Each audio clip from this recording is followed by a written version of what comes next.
नमो अरिहंताणं नमो सिद्धाणं नमो ऐरियाणं नमो वज्रायाणं नमो लोये सब्ब साहुणं तेसो पंच नमोकारो सब्ब पावपणासनो मंगलाणं च सब्बीसिं पडमं हवै मंगलम् पडमं हवै मंगलम्। ओम शांति शांति शांति। श्रमण भगवान महावीर स्वामीना चरण कमळમાં તથા સદગુરુદેવના ચરણ કમળમાં ઉપકારી સર્વ સંત સતીજીના ચરણ કમળમાં આપણા સૌના ભાવપૂર્વક અવિરામ કોટી કોટી વંદન। જય જિનેન્દ્ર। તારીખ 20/3/26 શુક્રવાર। પહેલા મુક્ષી જવાના 23 બોલ। આજે આપણે બોલ નંબર 7 ઉપર વિચાર કરીશું। બોલ નંબર 7, ભોજન સમયે સાધુ સાધ્વીજી ભગવંતને ભોજન સમયે સાધુ સાધ્વીજીને વહોરાવવાની ભાવના ભાવવાથી જીવ વહેલો વહેલો મોક્ષે જાય છે। બોલ નંબર 7, ભોજન સમયે સાધુ સાધ્વીજી ભગવંતને વહોરાવવાની ભાવના ભાવવાથી જીવ વહેલો વહેલો મોક્ષે જાય છે। વહેલા મોક્ષે જવાના 23 બોલ, એમાંના બોલ નંબર 7 ઉપર આજે આપણે વિચાર કરવાનો છે।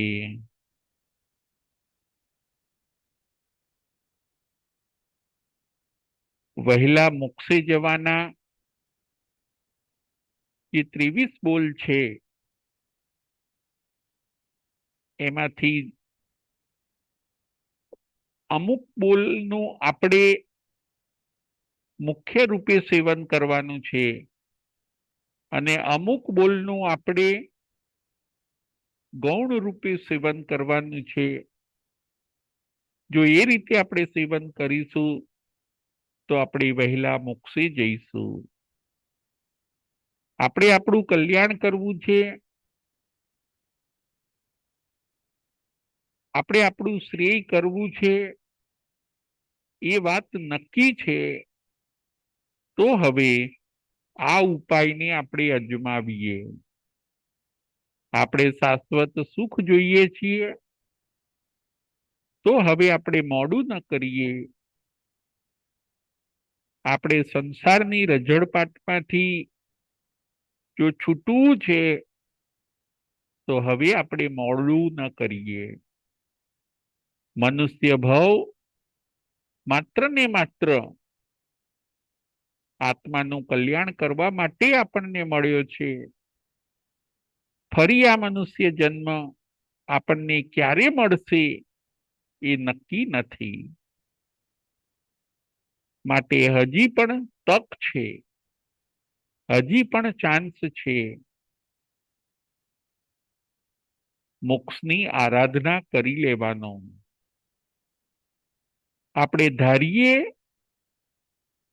તો આપણે એકાવતારી બની શકીએ છીએ, આપણે ધારીએ તો આપણે વહેલા મોક્ષે જઈ શકીએ છીએ। હજી પણ તક આપણા હાથમાં છે। શાસ્ત્રકાર ભગવંતો આપણને એ વાત બતાવે છે કે હજી પણ મોડું થયું નથી, હજી પણ મોડું થયું નથી। તમે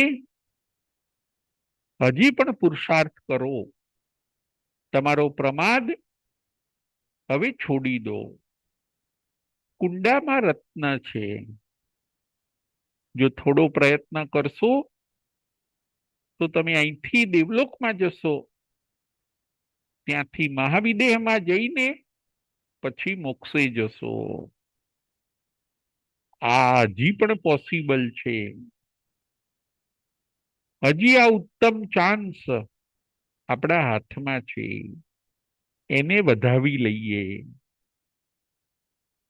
બોલ નંબર 7, વહેલા મોક્ષે જવાના બોલ નંબર 7મો છે. ભોજન સમયે સાધુ સાધ્વીજી ભગવંતને વહોરાવવાની જો ભાવના ભાવે તો આ જીવ વહેલો વહેલો મોક્ષે જાય છે. ભોજન સમયે સાધુ સાધ્વીજી ભગવંતને વહોરાવવાની ભાવના ભાવે તો આ જીવ વહેલો વહેલો મોક્ષે જાય છે. આપણે જ્યારે જમવા બેસીએ ત્યારે સાધુ સાધ્વીજી ભગવંતને યાદ કરવાના. આજે આપણા ત્યાં વહોરવા આવ્યા કે નહીં? આપણને લાભ મળ્યો કે નહીં? થોડું વેટ કરવાનું કે જો લાભ મળે તો પહેલા લાભ લઈ લઈએ અને પછી જમીએ. ભોજન કરવા બેસો ત્યારે સાધુ સાધ્વીજીની રાહ જોવો. ફરીથી જ્યારે ભોજન કરવા બેસો ત્યારે સાધુ સાધ્વીજી ભગવંતની તમે રાહ જોવો. થોડું વેટ કરો કે હમણાં કોઈ સાધુ સાધ્વીજી ભગવંત પધારે, એમને વહોરાવીને પછી હું ભોજન કરું. આવી રોજ તમે ભાવના ભાવો. 2-5 મિનિટ તમે રાહ જુઓ, રોજ ભાવના ભાવો. બસ આવી ભાવના ભાવવાથી પણ જીવ વહેલો મોક્ષે જાય છે. કદાચ સંત સતીજી ન પધારે, પરંતુ આપણે તો જે ભાવના ભાવી એનાથી આપણને તો પુણ્યાનુબંધી પુણ્ય બંધાઈ જાય છે. આપણને તો જે લાભ મળવાનો હોય એ મળી જાય છે. ભલે વહોરાવવાનું કાર્ય થયું નથી, સંત સતીજી પધાર્યા નથી, પરંતુ આપણી લાગણીએ એમને જે યાદ કર્યા એનાથી જ આપણને ઘણું બધું પુણ્ય બંધાઈ જાય છે. ભોજન સમયે જમવા બેસો ત્યારે સાધુ સાધ્વીજી ભગવંતને વહોરાવવાની ભાવના ભાવવાથી આ જીવ વહેલો વહેલો મોક્ષે જાય છે. 2 દ્રષ્ટાંત આપણે જોવાના છે. આજે આપણે 2 દ્રષ્ટાંત જોવાના છે. એક નૈસારનું દ્રષ્ટાંત અને બીજું જીરણ શેઠનું દ્રષ્ટાંત. એક નૈસારનું દ્રષ્ટાંત અને બીજું જીરણ શેઠનું દ્રષ્ટાંત.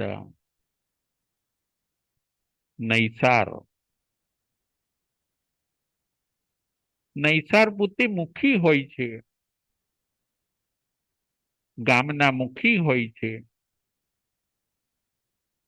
રાજાની આજ્ઞા પ્રમાણે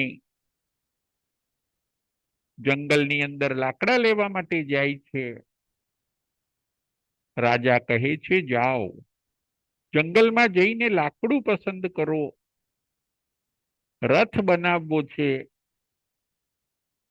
નૈસાર પોતે માણસોનો કાફલો લઈને રાજાના કહેવાથી જંગલમાં જાય છે. આ નૈસારને એક નિયમ હોય છે, કોઈ પણને વહોરાવીને પછી જમવું, કોઈ પણને સુપાત્ર દાન આપીને પછી જમવું,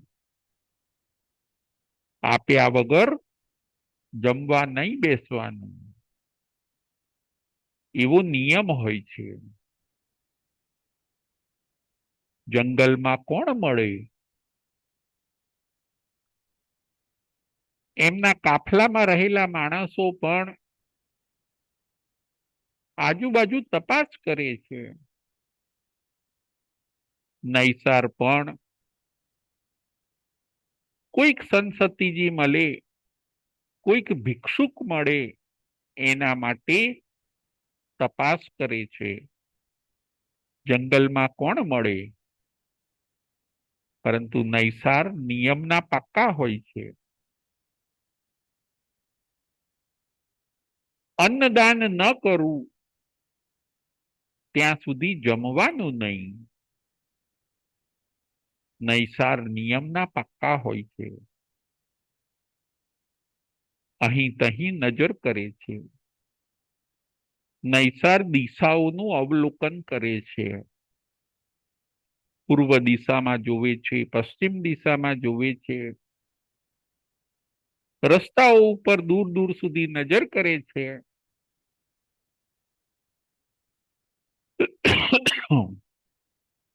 જુઓ, આજે નૈસારનો પુણ્યોદય થવાનો હોય છે. અને એવું બને છે કે એ જંગલની અંદર ભૂલા પડેલા બે ત્રણ સાધુ ભગવંતો નૈસારની નજરે ચડે છે. વિહાર કરતા કરતા બે ત્રણ સાધુ ભગવંતો રસ્તો ભૂલી જવાના કારણે જંગલમાં આવી ચડ્યા હોય છે. એ ગોટે ચડી ગયા હોય છે. રસ્તો શોધતા શોધતા અટવીમાં ફસાઈ ગયા. નૈસારનો આજે પુણ્યોદય થવાનો હોય છે. નૈસાર સાધુ ભગવંતોને જોઈને રાજી રાજી થઈ જાય છે. થાકેલા સાધુ ભગવંતોને વંદન નમસ્કાર કરીને અન્નદાન આપવા માટે પોતે તૈયારી બતાવે છે. વરાવવાની તૈયારી બતાવે છે.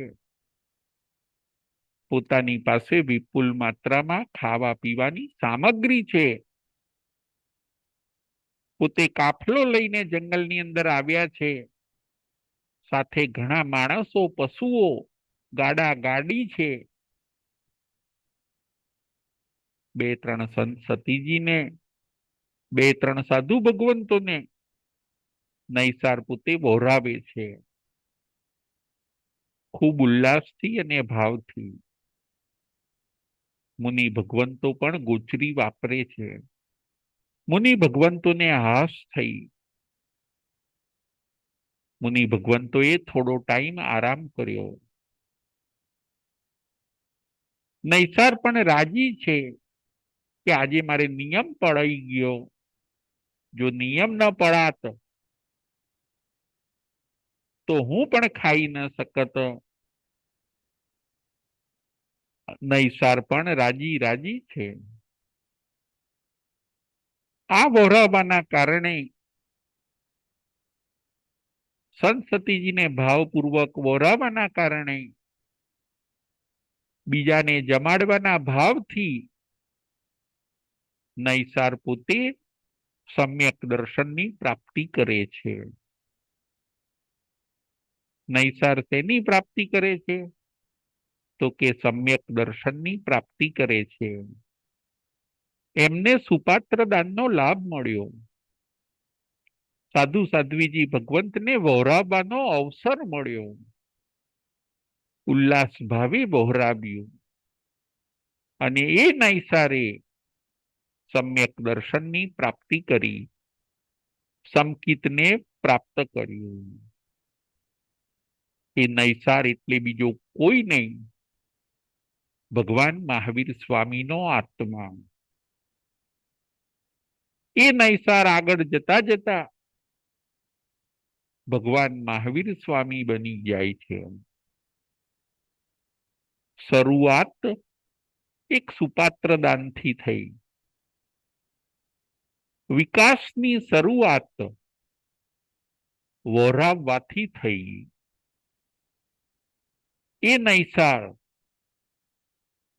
ધીરે ધીરે આત્માનો વિકાસ કરતા કરતા છેક 27મા ભવની અંદર ભગવાન મહાવીર સ્વામી 24મા તીર્થંકર બની જાય છે. વિકાસનું બી રોપાયું નૈસારના ભવની અંદર. સંત સતીજીને વહોરાવ્યું. પહેલા ભાવના ભાવી અને પછી ચાન્સ મળવા પર વહોરાવ્યું. પહેલા દિશાઓનું અવલોકન કર્યું. સંત સતીજીને શોધવા માટે પ્રયત્ન કર્યા. દિશાઓનું અવલોકન કર્યું અને પછી સંત સતીજીની પ્રાપ્તિ થઈ. પછી ભાવપૂર્વક વહોરાવ્યું. નૈસારનો વિકાસ થયો. આ વિકાસ શેના કારણે થયો? તો કે સુપાત્ર દાનના કારણે. આપણે પણ સુપાત્ર દાન કરીએ છીએ કે નહીં? આપણને પણ લાભ મળે છે કે નહીં? એ આપણે તપાસ કરવાની જરૂર છે. આજે આપણે 2 દ્રષ્ટાંત જોવાના છે. એક દ્રષ્ટાંત આપણે જોયું નૈસારનું, કે નૈસાર મહાવીર બની જાય છે. અને બીજું દ્રષ્ટાંત આપણે જોવાનું છે જીરણ શેઠ અને પૂરણ શેઠનું. બીજું દ્રષ્ટાંત છે જીરણ શેઠ અને પૂરણ શેઠનું.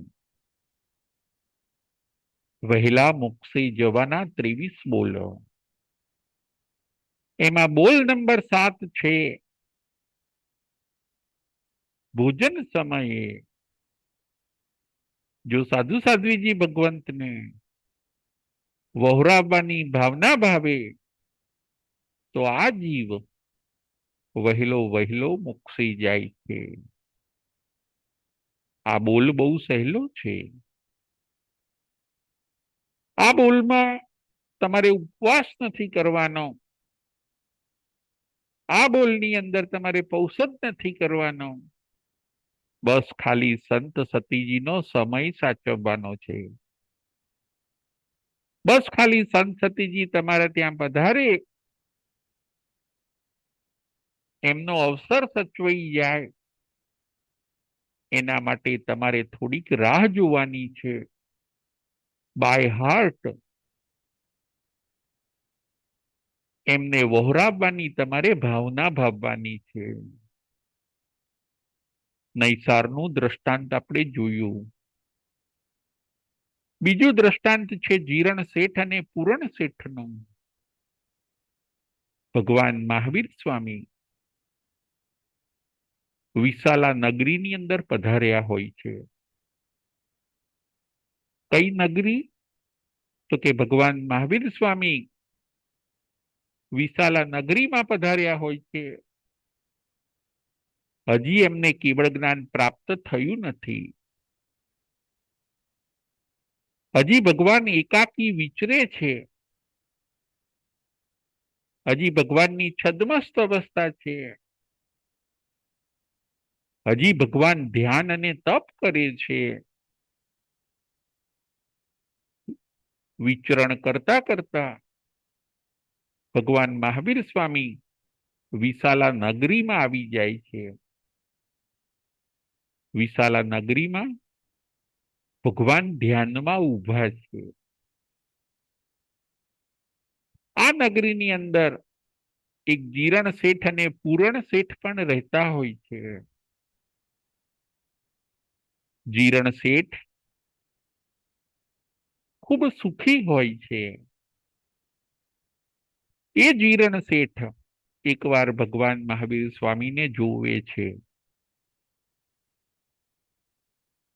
ભગવાન મહાવીર સ્વામીને ધ્યાન મુદ્રામાં જોવે છે.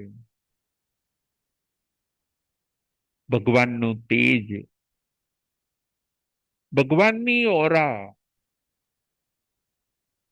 અને ભગવાનની ધ્યાન મુદ્રા જોઈને જીરણ શેઠ ખૂબ પ્રભાવિત થઈ જાય છે. વંદન અને નમસ્કાર કરે છે. થોડી વાર બેસે છે. ભગવાનની આંખો બંધ છે. જીરણ શેઠ ઊભા થતા એટલું બોલે કે ભગવાન, મારા ત્યાં ગુજરી માટે પધારજો, મને લાભ આપજો, મારા ત્યાં પારણું કરવા માટે પધારજો. એટલી વિનંતી કરીને જીરણ શેઠ પોતાના ઘરે જાય. ઘરે જઈને પણ દ્વાર પાસે ઊભા રહે કે કદાચ ભગવાન વોરવા માટે પધારે. થોડી વાર દ્વાર ઉપર ઊભા રહે, દરવાજા ઉપર ઊભા રહે ભોજનના સમયે. પછી એમ લાગે કે હવે કદાચ ભગવાન નહીં આવે, પછી એ પોતે ભોજન કરવા જાય. જીરણ શેઠનો આ નિત્ય ક્રમ બની ગયો. રોજ ભગવાન પાસે જાય, ધ્યાન મુદ્રામાં રહેલા ભગવાનને વંદન નમસ્કાર કરે, થોડી વાર ત્યાં બેસે, પારણાની વિનંતી કરીને પછી ઘરે આવે. ઘરે આવ્યા પછી પણ દરવાજા ઉપર ઊભા રહીને 20 મિનિટ, 25 મિનિટ, 30 મિનિટ સુધી એ પોતે ભગવાન પધારવાની રાહ જુએ. 1 દિવસ, 2 દિવસ, 3 દિવસ, મહિનો થઈ ગયો, 2 મહિના થયા, પણ ભગવાન તો ધ્યાન મુદ્રા છોડતા નથી. ભગવાને તો ધ્યાનની ધૂણી ધખાવી છે. કર્મ સામે કેસરિયા કર્યા છે. મોહની સામે યુદ્ધ ખેલ્યું છે. એવા ભગવાન મહાવીર સ્વામી દેહની પણ દરકાર કર્યા વગર આત્મ ધ્યાનમાં લીન છે. જીરણ શેઠ ચિંતામાં છે, પ્રભુ વાપરશે ક્યારે? જીરણ શેઠ ચિંતામાં છે કે પ્રભુ વાપરશે ક્યારે? ક્યારે પારણું કરશે? જીરણ શેઠની ભક્તિ, પરમાત્મા પ્રત્યેની જીરણ શેઠની ભક્તિ અજબ અને ગજબની. પરમાત્માને જોઈને ક્યારેક એમની આંખમાં આંસુ આવી જાય. અમે રોજ ખાનારા, અમે ખાધા વગર રહી નથી શકતા, અને આ પરમાત્માને કેટલા બધા દિવસ થઈ ગયા, પારણું કર્યા વગર કેટલા બધા દિવસ થઈ ગયા, અન્ન જળ લીધા કેટલા બધા દિવસ થઈ ગયા. 1 મહિનો, 2 મહિનો, 3 મહિના, 4 મહિના થઈ ગયા. ભગવાન મહાવીર સ્વામીને 4 મહિનાના ઉપવાસ થઈ ગયા. કમ્મે સુરા સો ધમ્મે સુરા. તીર્થંકર ભગવંતો, ચક્રવર્તીઓ, આ બધા કર્મમાં પણ સુરવીર હોય છે અને ધર્મમાં પણ સુરવીર હોય છે. જ્યારે એ ધર્મ ધ્યાનમાં લાગી જાય છે, ત્યારે એ લોકો દેહની પણ દરકાર કરતા નથી. કેવળ જ્ઞાન લીધે છૂટકો કરે છે. અને એવું જ બન્યું. એક દિવસ નહીં, બે દિવસ નહીં, મહિના બે મહિના નહીં, પરંતુ ભગવાન મહાવીર સ્વામીને આ વિશાલા નગરીની અંદર 4 મહિનાના ઉપવાસ થઈ ગયા. 4 મહિનાના ઉપવાસ પછી એક દિવસ ભગવાન મહાવીર સ્વામી હવે પારણું કરવા માટેનો વિચાર કરે છે. પારણું કરવા ક્યાં જવું? બને છે એવું રોજ ભાવના ભાવતા હોય છે જીરણ શેઠ. ભગવાન પારણું કરવા પધારે એની ભાવના ભાવતા હોય છે જીરણ શેઠ. અને બને છે એવું નિયતિને કંઈક બીજું જ મંજૂર હોય છે. પારણાનો લાભ કોઈક બીજાને મળવાનો હોય છે. ભગવાનના ચરણ ધીરે ધીરે પૂરણ શેઠના ઘર બાજુ ગયા. ભાવના ભાવતા હોય છે જીરણ શેઠ. અને ભગવાનના ચરણ, ભગવાનના પગ ધીરે ધીરે પૂરણ શેઠના ઘર બાજુ ગયા. અને પૂરણ શેઠના ઘરે ભગવાન પારણું કરવા માટે જાય છે. પૂરણ શેઠે જોયું કે ભગવાન પારણું કરાવવા માટે આવ્યા છે. પૂરણ શેઠ પારણું કરાવે છે. પૂરણ શેઠ પારણું કરાવે છે. દેવોએ દેવદુંદુભી વગાડી. દેવોએ દેવદુંદુભી વગાડી.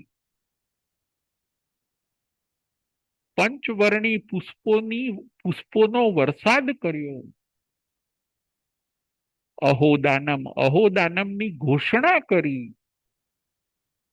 અને પૂરણ શેઠના ત્યાં 12.5 કરોડ સોનૈયાનો વરસાદ થયો. પૂરણ શેઠના ત્યાં 12.5 કરોડ સોનૈયાનો વરસાદ થયો. દેવદુંદુભી વાગી. ભગવાનનું પારણું થઈ ગયું. 4 મહિનાના ઉપવાસ. પારણાનો લાભ મળ્યો પૂરણ શેઠને. પેલી કહેવત છે ને કે રામના સોણા ભરતને ફળ્યા. રામ રાજ્ય ગાદી ઉપર બેસવાના હોય છે, પરંતુ એ લાભ ભરતને મળી ગયો. બસ એવું જ બન્યું. રોજ ભાવના ભાવતા હોય છે જીરણ શેઠ. અને કુદરતી પારણાનો લાભ મળી ગયો પૂરણ શેઠને. દેવોએ દેવદુંદુભી વગાડી. દેવદુંદુભી સાંભળીને જીરણ શેઠ ચમકી ઉઠ્યા. દેવદુંદુભી જીરણ શેઠ પણ સાંભળે છે.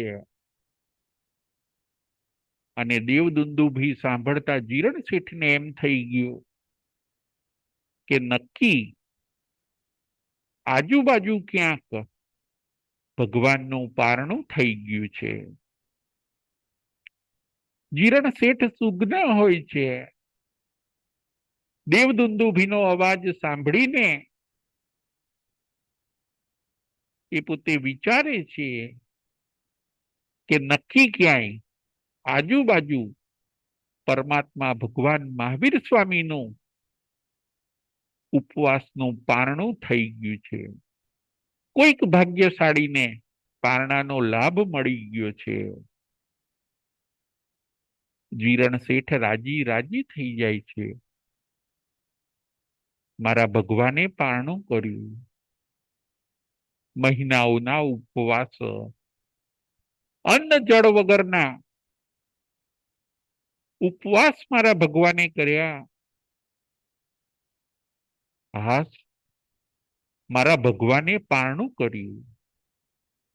જીરણ શેઠ રાજી રાજી થઈ જાય છે. ભલે કદાચ મને લાભ ના મળ્યો, જેને મળ્યો એને, પરંતુ ભગવાને પારણું કર્યું એ મહત્વનું છે. ભગવાનને થોડીક સાતા થઈ એ મહત્વનું છે. આવા બધા સુંદર ભાવો જીરણ શેઠ કરે છે. એમનું હૈયું નાચે છે. જેવો દેવદુંદુભીનો અવાજ સાંભળ્યો, જીરણ શેઠ રાજી રાજી થઈ ગયા. જેને લાભ મળ્યો હોય એને ભલે, બસ પરમાત્માનું પારણું થયું છે ને. શાસ્ત્રકારો કહે છે, આવા સુંદર ભાવોના કારણે જીરણ શેઠે પોતાનો સંસાર ઘટાડ્યો. શાસ્ત્રકારો કહે છે કે આવા સુંદર ભાવોના કારણે જીરણ શેઠે પોતાનો સંસાર ઘટાડી દીધો. પૂરણ શેઠને ભલે પારણાનો લાભ મળ્યો, પરંતુ એ રોજ ભાવના ભાવતા ન હતા. ત્યારે જીરણ શેઠ તો રોજ ભાવના ભાવતા હોય છે. ભોજન સમયે રોજ ભાવના ભાવે, એના કારણે જીરણ શેઠ એકા અવતારી થયા. શાસ્ત્રકારો કહે છે એ જીરણ શેઠ કાળના અવસરે કાળ કરીને 12મા દેવલોકમાં ગયા છે. એ જીરણ શેઠ ક્યાં ગયા? તો કે કાળના અવસરે કાળ કરીને એ જીરણ શેઠ 12મા દેવલોકમાં ગયા છે. ત્યાંથી મહાવિદેહમાં જશે, દીક્ષા લઈને મોક્ષે જશે. 3 જ ભવ, એક જીરણ શેઠનો ભવ, બીજો 12મા દેવલોકનો ભવ, અને ત્યાર પછી ત્રીજો ભવ મહાવિદેહ ક્ષેત્રનો. બસ 3 ભવ કરીને જીરણ શેઠ મોક્ષે જશે. આ છે ભાવનાની તાકાત, વરાવવાની ભાવના. સમયે ભોજન સમયે સંત સતીજીને વરાવવાની ભાવના. લાભ કદાચ નથી મળ્યો, છતાં પણ ભાવનાના પ્રભાવે જીરણ શેઠે સંસાર ઘટાડી કાઢ્યો, દીર્ઘ સંસાર પરિત કર્યો. જુઓ, આ છે ભાવનાનું મહત્વ, આ છે ભાવનાનું બળ. આપણે પણ આવી જીરણ શેઠ જેવી ભાવના ભાવીએ, અને એ ભાવનાના કારણે આપણે પણ આપણો દીર્ઘ સંસાર એને પરિત કરીએ, લાંબા સંસારને ટૂંકું કરીએ. પૂરણ શેઠને લાભ થયો, પણ બહુ ઓછો લાભ, ખાલી ભગવાનના પારણાનો લાભ થયો. બીજું વધીને પૂરણ શેઠને શો લાભ થયો? તો કે એમના ત્યાં ખાલી 12.5 કરોડ સોનૈયાનો વરસાદ થયો, ધનની વૃષ્ટિ થઈ, દેવોએ ધનની વર્ષા કરી. બસ એટલો જ લાભ પૂરણ શેઠને થયો.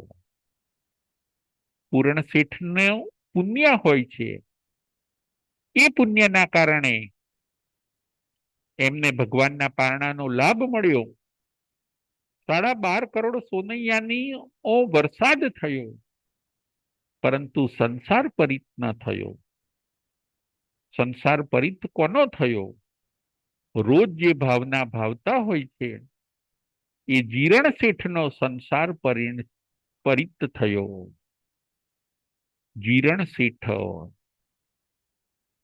જેણે કર્મોને જીર્ણ કર્યા, જેણે સંસારને જીર્ણ કર્યો, એવા જીર્ણ શેઠે આત્મકલ્યાણ કેવી રીતે કર્યું?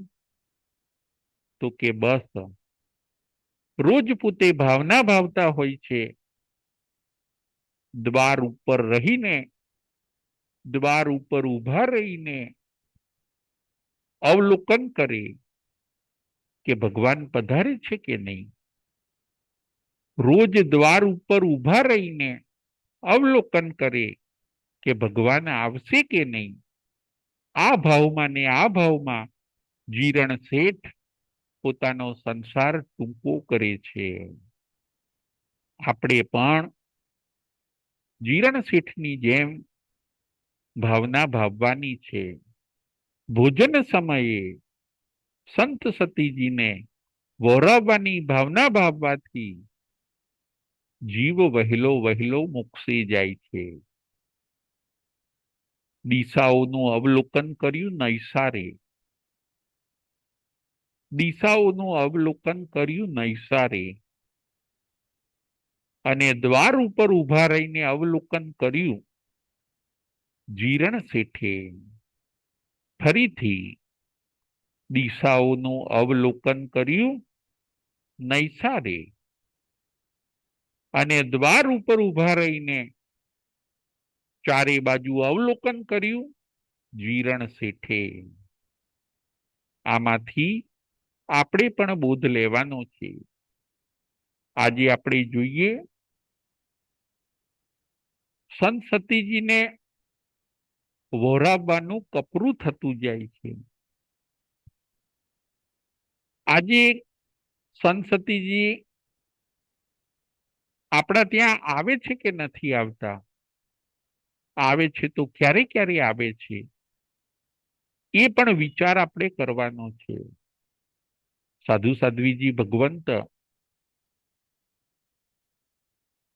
એમના આચાર પ્રમાણે એ એમના માટે બનાવેલો આહાર હોય એ પોતે લઈ ન શકે. એમના માટે બનાવેલો આહાર એ વાપરી ન શકે. આપણા માટે જે આહાર બનાવ્યો હોય એમાંથી જ થોડું થોડું એ સાધુ સાધ્વીજી ભગવંત લઈ શકે. આજે વહોરાવવાના ઘરો થોડા થતા જાય છે. આજે બધા ભાવના ભાવવાનું ભૂલી જાય છે. આજે સંત સતીજીને ગોચરી મળવી અઘરી થઈ ગઈ છે. સંત સતીજીનો સંયમ ક્યારે સચવાય? જો એમને નિર્દોષ ગોચરી પાણી મળે તો. એ જો રસોડાની રસોઈ લેશે, બનાવડાવીને જો રસોઈ લેશે, તો એમનો સંયમ સચવાવાનો નથી. એ પણ પાપના ભાગીદાર બને છે.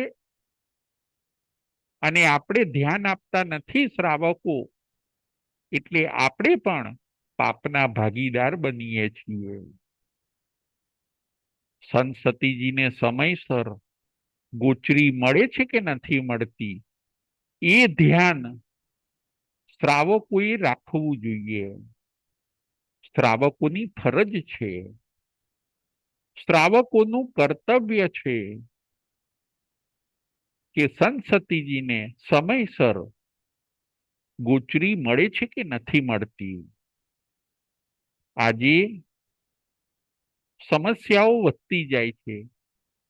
સંત સતીજીને નિર્દોષ ગોચરી નથી મળતી. આજે કેટલી બધી સમસ્યાઓ વધી ગઈ છે. આજની આપણે 5 સમસ્યા ઉપર વિચાર કરીશું. સંત સતીજીને ગોચરીમાં બાધક 5 સમસ્યા, એમાંની નંબર 1, ઘર બધા ફ્લોર ઉપર થઈ ગયા. નંબર 1 આજની સમસ્યા, ઘર બધા ફ્લોર ઉપર થઈ ગયા. ઘર બધા માળવાળા થઈ ગયા. નંબર 1. નંબર 2, ઘર, શ્રાવક શ્રાવિકાના ઘર ઉપાશ્રયથી દૂર થઈ ગયા એટલે લાભ ન મળે. શ્રાવક શ્રાવિકાના ઘર આજે આપણે જોઈએ ઉપાશ્રયથી દૂર થઈ ગયા. નંબર 3, કુટુંબ નાના થઈ ગયા. નંબર 3, કુટુંબ એટલે કે ફેમિલી નાના થઈ ગયા. નંબર 4, સુસ્તું મળવું મુશ્કેલ થઈ ગયું. નંબર 4, સુસ્તું મળવું મુશ્કેલ થઈ ગયું. અને નંબર 5, વહોરાવવાની વિધિનું જ્ઞાન નથી. નંબર 5, વહોરાવવાની વિધિનું જ્ઞાન નથી. 5 સમસ્યા ઉપર આજે આપણે થોડોક વિચાર કરીશું. પહેલી સમસ્યા છે, ઘર બધા ફ્લોર વાળા થઈ ગયા. કોઈ 10મે માળ રે, કોઈ 12મે માળ રે, 15મે માળ રે. કેવી રીતે સંતસતીજી પધારે, કેવી રીતે આપણને લાભ મળે અને કેવી રીતે એમને પણ ગુચરી પાણીનો લાભ મળે, આ વિચારવા જેવો પ્રશ્ન છે. આજે આપણે જોઈએ શ્રાવક શ્રાવિકાઓ કોઈ 15મા માળે રે, કોઈ 17મા માળે રે, એટલે ગોચરીથી વંચિત ઘર રહી જાય.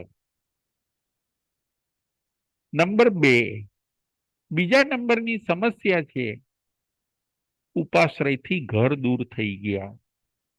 પહેલા એવું હતું કે ધર્મસ્થાનકની બાજુમાં, ઉપાશ્રયની બાજુમાં જૈનોના ઘર હોય.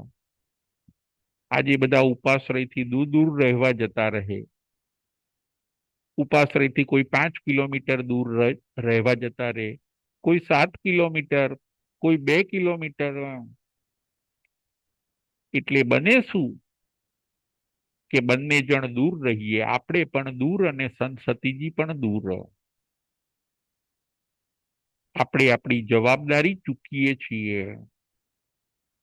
નંબર 3, સમસ્યાનો નંબર છે 3, કુટુંબ નાના થઈ ગયા એટલે પણ સંતસતીજીને ઘણીવાર ગોચરી મળતી નથી. પહેલા ઘણા મોટા કુટુંબ હતા, ગોચરી પાણી વિપુલ માત્રામાં મળી રહે, ઘરમાં ઘણી બધી પૂરતી વસ્તુ હોય, સંયુક્ત કુટુંબો હતા. આજે કુટુંબ શું થયું, નાના થઈ ગયા એટલે ઘરમાં દ્રવ્યની પણ મર્યાદા હોય, એ પણ સમસ્યા છે. નંબર 4, સુસ્તું મળવું મુશ્કેલ થઈ ગયું. કદાચ કોઈ સંતસતીજી કોઈના ઘરે વોરવા માટે જાય પણ સુસ્તું ના હોય, અસુસ્તું હોય. ઘણી વાર ફ્રીજમાં બધી વસ્તુ પડી હોય, ગેસ ઉપર બધી વસ્તુ પડી હોય, પાણીને અડીને પડેલી વસ્તુ હોય. એટલે બને શું કે સુસ્તી વસ્તુ અલગ ન રાખી હોય, અસુસ્તી વસ્તુ દૂર ન રાખી હોય. જો આવો વિવેક ના હોય તો પણ આપણને સંતસતીજીનો લાભ મળતો નથી. અને 5 નંબરની સમસ્યા, વહોરાવવાનું જ્ઞાન નથી. આજે આપણે જોવા જઈએ તો યુવાનોને, નાના બાળકોને કેવી રીતે વહોરાવવું. આપણી પાસે મોબાઈલ ન હોવો જોઈએ, આપણી પાસે સેલવાળી ઘડિયાળ ન હોવી જોઈએ. આપણે કેવી રીતે વહોરાવવું એની વિધિનો એમને ખ્યાલ નથી. એ આવે તો લાઈટ ના કરવી જોઈએ, ઉઘાડા મોઢે બોલવું ના જોઈએ, સુસ્તી વસ્તુઓથી અસુસ્તી વસ્તુઓ દૂર રાખવી જોઈએ. કયું કલ્પે અને કયું ન કલ્પે, કયું વહોરાવાય ને કયું ન વહોરાવાય, આ બધી વહોરાવાની વિધિથી ઘણીવાર એવું બને છે કે આજની યુવા પેઢી અજાણ છે. એટલે ઘણીવાર અસુસ્તું થાય તો પણ સંત સતીજી પાછા જતા રહે છે. 5 સમસ્યાઓ આજે મોટી છે. શ્રાવકો તો સાધુ સંતોના અમ્મા પિયા છે.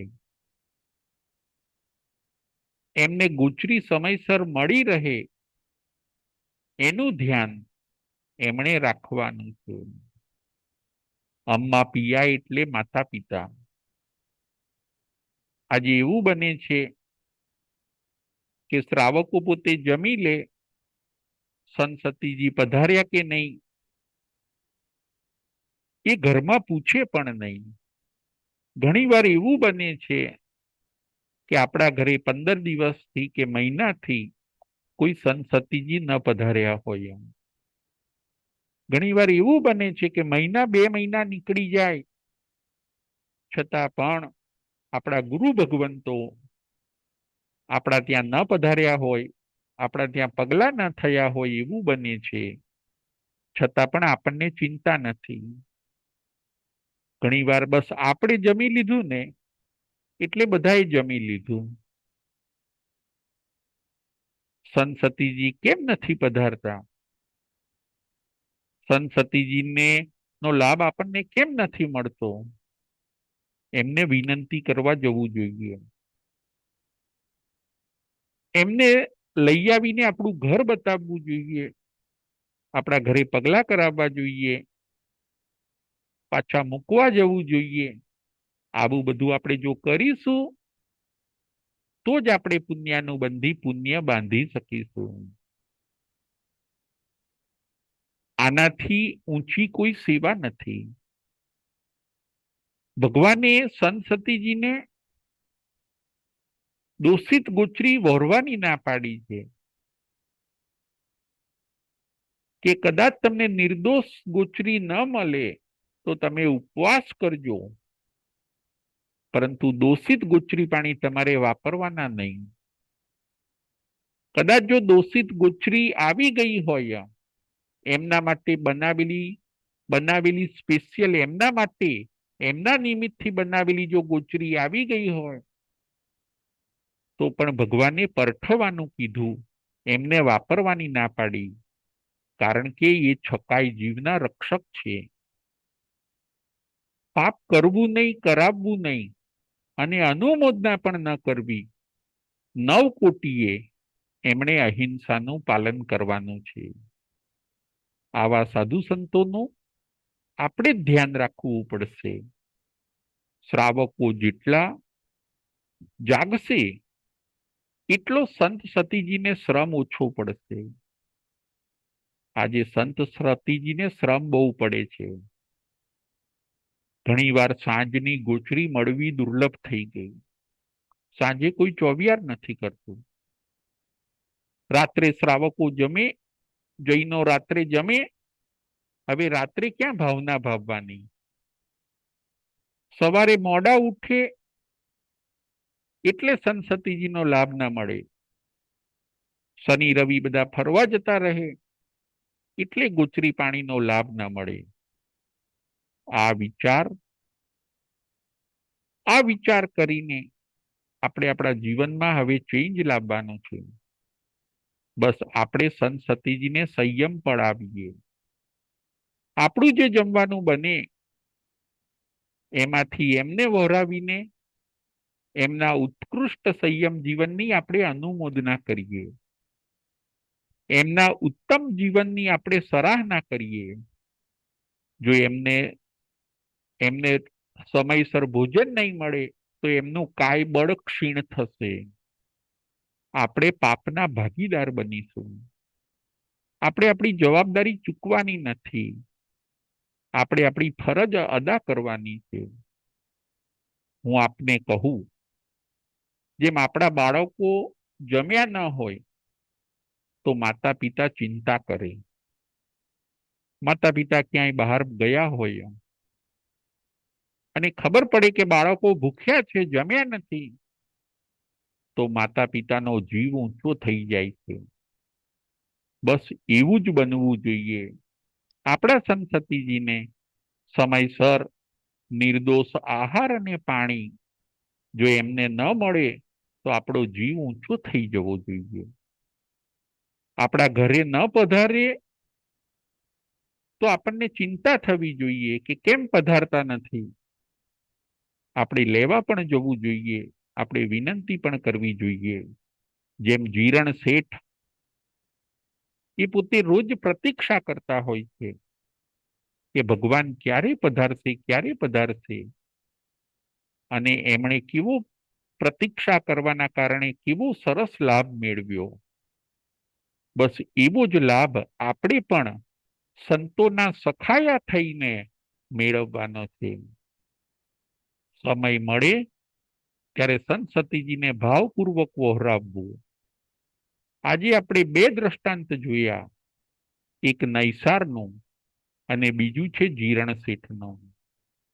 સંત સતીજીનો લાભ મળે ત્યારે વહોરાવવું. વહોરાવતી વખતે પણ 5 અતિચાર ન લાગે એનો ખ્યાલ રાખવાનો. 12મા વ્રતના 5 અતિચાર બતાવ્યા. 12મું અતિથિ સંવિભાગ વ્રત, એના 5 અતિચાર: સચિત નિખેવણિયા, સચિત પેહણિયા, કાલાઈ કમે, પરો વયસે અને મચ્છરિયાએ. સચિત નિખેવણિયા એટલે સંત સતીજીને સચેત અચેત બંને મિશ્ર હોય એવું ન વહોરાવવું. સચેત અચેત બંને ભેગું હોય એવું ન વહોરાવવું. સચિત નિખેવણિયા. સચિત પેહણિયા, સચેતને અડેલું અચેત વસ્તુ ન વહોરાવવી. સચેત વસ્તુને અડેલી અચેત વસ્તુ સંત સતીજીને ન વહોરાવવી. સચિત નિખેવણિયા, સચિત પેહણિયા, કાલાઈ કમે, બગડી ગયેલી વસ્તુ ભૂલથી પણ આપણે સંત સતીજીને ન વહોરાવવી. કાલાઈ કમે, પરો વયસે, પોતાને અનુકૂળતા હોય છતાં પણ બીજાને વહોરાવવાનો ઉપદેશ ના આપવો. પોતે પણ વહોરાવવું અને બીજાઓને પણ વહોરાવવા માટે આમંત્રણ કરવું.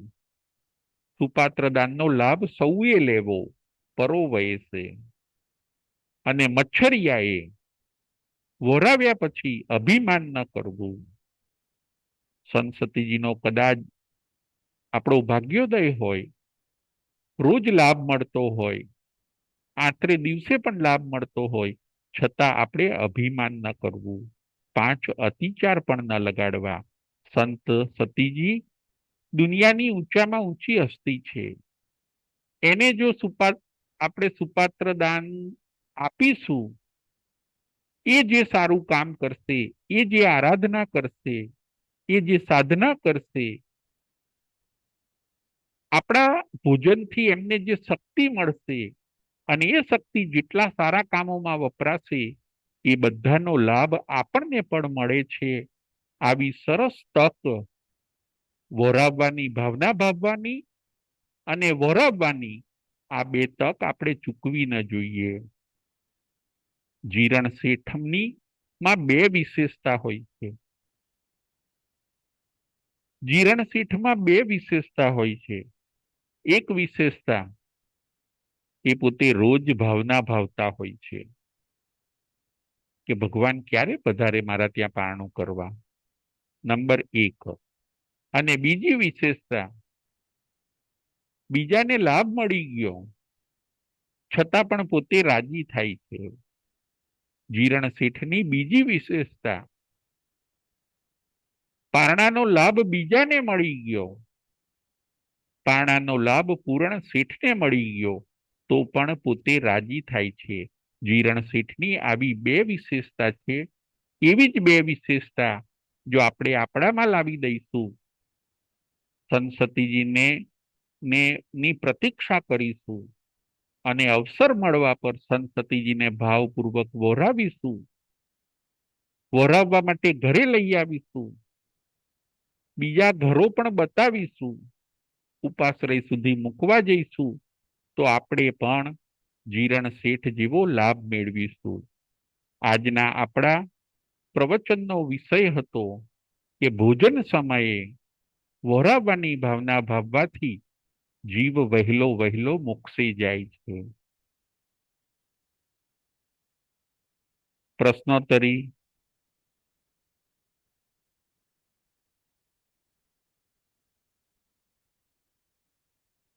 પ્રશ્ન નંબર 1.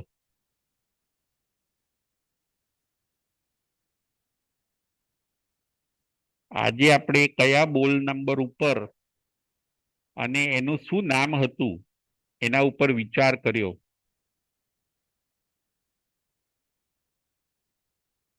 સુધીરભાઈ શાહ. જય જીનેન્દ્ર. જય જીનેન્દ્ર. બોલ નંબર 7. ભોજન સમયે સાધુ સાધ્વીજીને વહોરાવાની ભાવના રાખવાથી જીવ વહેલો વહેલો મોક્ષે જાય છે. બહુ સરસ, બહુ સરસ. પ્રશ્ન નંબર 2. દિશાઓનું અવલોકન કોણે કર્યું? દિશાઓનું અવલોકન કોણે કર્યું? સુરેશભાઈ શાહ. જય જીનેન્દ્ર. જય જીનેન્દ્ર. દિશાઓનું અવલોકન નૈસારે કર્યું. બહુ સરસ, બહુ સરસ. પ્રશ્ન 3. દ્વાર ઉપર ઊભા રહીને કોણે અવલોકન કર્યું? રોજ દ્વાર ઉપર ઊભા રહીને કોણે અવલોકન કર્યું? સંગીતાબેન મહેતા. જય જીનેન્દ્ર રાજુભાઈ. જય જીનેન્દ્ર. રોજ દ્વાર ઉપર ઊભા રહીને જીરણ શેઠે અવલોકન કર્યું. બહુ સરસ, બહુ સરસ. આગળનો પ્રશ્ન. ભગવાન મહાવીર સ્વામી કઈ નગરીમાં પધાર્યા હતા? ભગવાન મહાવીર સ્વામી કઈ નગરીમાં પધાર્યા હતા?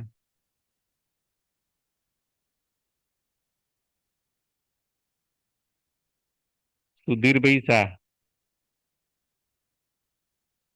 જય જીનેન્દ્ર. જય જીનેન્દ્ર.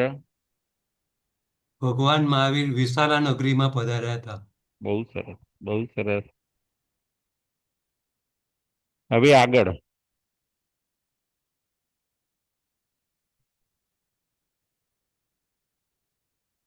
ભગવાનના પારણાનો લાભ કોને મળ્યો? ભગવાનના પારણાનો લાભ કોને મળ્યો? બકુલાબેન શાહ. ભગવાનના પારણાનો લાભ કોને મળ્યો? જય જીનેન્દ્ર ગુરુજી, શાતામાં છું. જય જીનેન્દ્ર. ભગવાનના પારણાનો લાભ પૂરણ શેઠને મળ્યો હતો. બહુ સરસ, બહુ સરસ. હવે આગળ. રોજ પારણાની ભાવના કોણ ભાવતું હોય છે? રોજ પારણાની ભાવના કોણ ભાવતું હોય છે? સુરેશભાઈ શાહ. રોજ પારણાની ભાવના જીરણ શેઠ. બહુ સરસ, બહુ સરસ. આજની 5 સમસ્યા કઈ છે? વહોરાવા સંબંધી આજની 5 ભાવના કઈ છે? બકુલાબેન શાહ. જય જીનેન્દ્ર ગુરુજી. જય જીનેન્દ્ર. આજની સમસ્યા 5 નીચે મુજબ છે. પેલું ઘર બધા ફ્લોર પર થઈ ગયા, એટલે ઉપરના માળે હોય, એટલે ઓરાવા માટેની આપણે ભાવના ભાવીને તો પણ સાધુ સંત અશક્ત હોય તો નો આવી શકે. બરાબર. પછી બીજું, ઘર ઉપાશ્રયથી દૂર થઈ ગયા. બધા હવે સોસાયટીમાં આજુબાજુમાં જે અપાસરાની આજુબાજુ રહેતા હતા બધા મોટા મોટા ઘર સોસાયટીમાં લેવા માંડ્યા, એટલે સાધુ સંતને ગોચરીનો લાભ મળે જ નહીં આપણને, ગોચરીનો એમનો લાભ. પછી કુટુંબ નાના થઈ ગયા, ત્રીજો પેલા જે 8-10 ફેમિલીમાં રહેતા હતા માણસો, તો ખાવાની વસ્તુ ઘણી બધી વેરાયટી બનાવી શકતા હતા. હવે 1-2 જણાને એમાં ડાયટિંગ હાલતા હોય ને એમાં ડોક્ટરે અમુક વસ્તુ ના પાડી હોય એટલે કઈ બનાવવાનું આવતું જ નથી હોતું. એટલે સાધુ સંતનો લાભ મળતો જ નથી. અને ચોથું, સૂઝતું મળવું મુશ્કેલ છે. સૂઝતું ન મળે કેમ કે કઈ ખબર જ નથી હોતી કે સચેત શું છે કે અચેત શું છે. અને પાણી પડ્યું હોય, કોઈ ફ્રૂટ પડ્યું હોય, કોઈ મોબાઈલ પડ્યો હોય તો માણસોને ખબર નથી હોતી એટલે સૂઝતું ઓરાવી નથી શકતા એમ. બરાબર. પછી પાંચમું, હા, અને પાંચમું, ઓરાવવાની વિધિનું જ્ઞાન નથી. કેવી રીતે ઓરાવવું જોઈએ, કયા ક્રમથી આપણે બોલવું જોઈએ, કે આપણા પાસે જે બધી વસ્તુ છે એનું પેલા આવે એટલે આપણે બોલી લેવાનું કે ભાઈ આ વસ્તુ છે અમારી પાસે, આપને ખપ છે.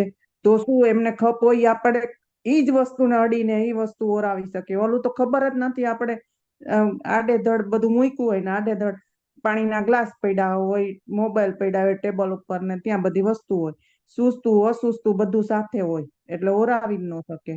એટલે આ બધી સમસ્યા અત્યારે બહુ જટિલ બનતી જાય છે. બહુ એટલે સરસ. સાધુ સંત માટે ખૂબ કપરું થઈ ગયું છે. એમનું જીવન નિર્વાહ કરવાનું આપણને જે ઓલું હોય ને એ નથી રહ્યું. એટલે આપણે આપણા સંતાનોને આપણે આ જ સંસ્કાર આપવાની જરૂર છે અત્યારે તો ખાસ. બહુ સરસ. આપણી જવાબદારી આપણે ચૂકીએ છીએ ઘણી વાર, એવું થઈ જાય. એવું થઈ બહુ જાય છે. સરસ, બહુ સરસ, બહુ સરસ. Thank you. હવે આગળનો પ્રશ્ન. જીરણ શેઠનો જીવ હાલ ક્યાં છે, ત્યાંથી ક્યાં જશે? જીરણ શેઠનો જીવ હાલ ક્યાં છે અને ત્યાંથી ક્યાં જશે? અક્ષયભાઈ મહેતા.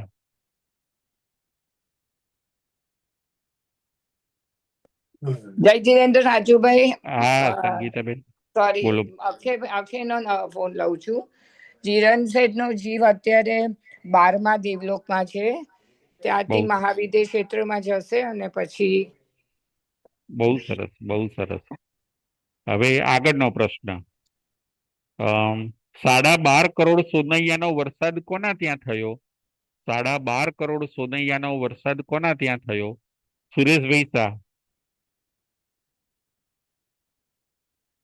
12.5 કરોડ સોનૈયાનો વરસાદ પૂરણ શેઠને ત્યાં. બહુ સરસ, બહુ સરસ. હવે છેલ્લો પ્રશ્ન. જીરણ શેઠમાં કઈ બે વિશેષતા હતી? જીરણ શેઠમાં કઈ બે વિશેષતા હતી? જીરણ શેઠમાં કઈ બે વિશેષતા હતી? સુધીરભાઈ શાહ.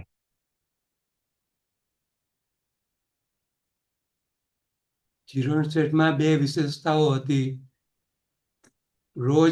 દરરોજ સાધુ સંતોને ગોચરી ઓરાવવાની ભાવના, અને બીજું કે ભગવાન બીજાને મહાવીરે પૂરણ શેઠને ત્યાં પારણું કર્યું તો પણ એમણે આનંદમાં રહ્યા. બરાબર છે. એ એમની વિશેષતા હતી. એ બે એમની વિશેષતા હતી. બહુ સરસ. Thank you. જય જિનેન્દ્ર, જય મહાવીર.